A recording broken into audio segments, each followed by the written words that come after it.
ځینې خلک وایي چې د ایماني زندگی سخته ده، مشکله ده. د ایمان زندگی مشکله او سخته نه ده، پابندي ډکه.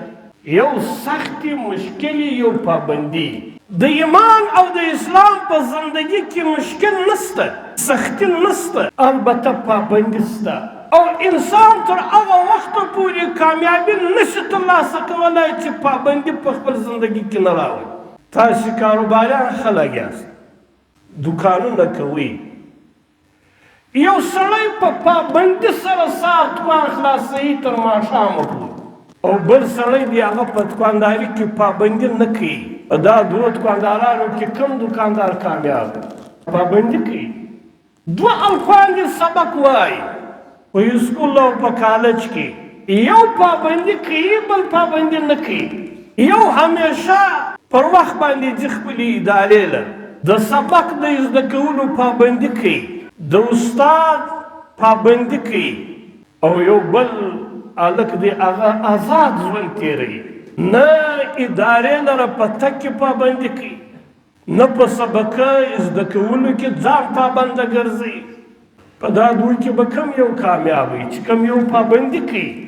بغیر د پابندي انسان کامیابي نشي ترلاسه کولی. ایمان موږ ته د پابندۍ حکم راکوي. علما کرام د دې مثال بیانوي چې ایمان داسې دی لکه د آس په غاړه کې چې رسۍ.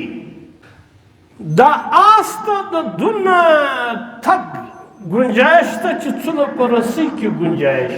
که چیرې دا رسۍ 10 ګزه وه نو دا آس هم 10 ګزه تللی شي. که چیرې دا د آس په غاړه کې رسۍ 7 ګزه وه نو د ده دپاره هم د 7 ګز د تګ گنجایش شته. د 7 ګزو هاخوا ته که د آس تلي نو خو رسۍ به پرې کوي، رسۍ به پرې کوي، نو بیا دی هاخوا ته تګ کولی شي. ایمان هم زموږ په غاړه کې یو رسۍ ده، او دا سترګې پابنده دي.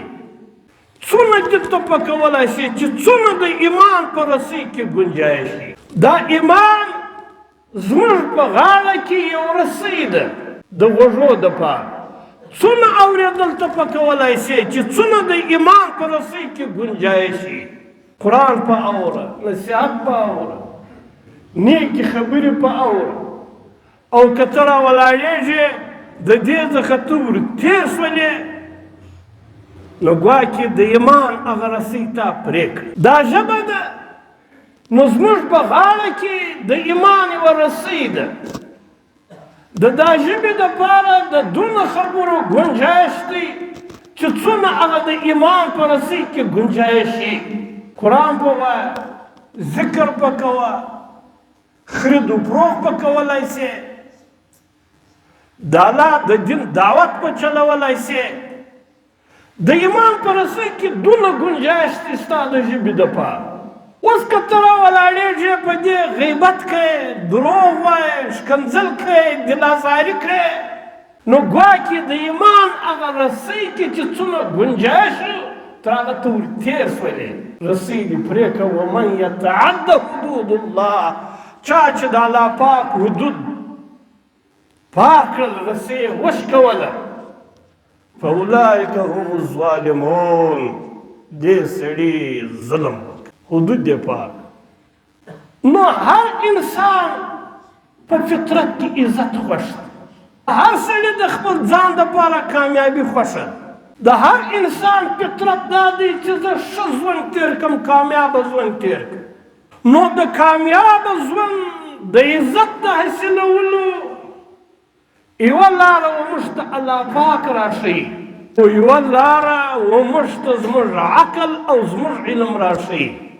د الله پاک علم کامل دی، لہذا الله پاک چې وموږ ته کومه لاره راښیي هغه صحیح لاره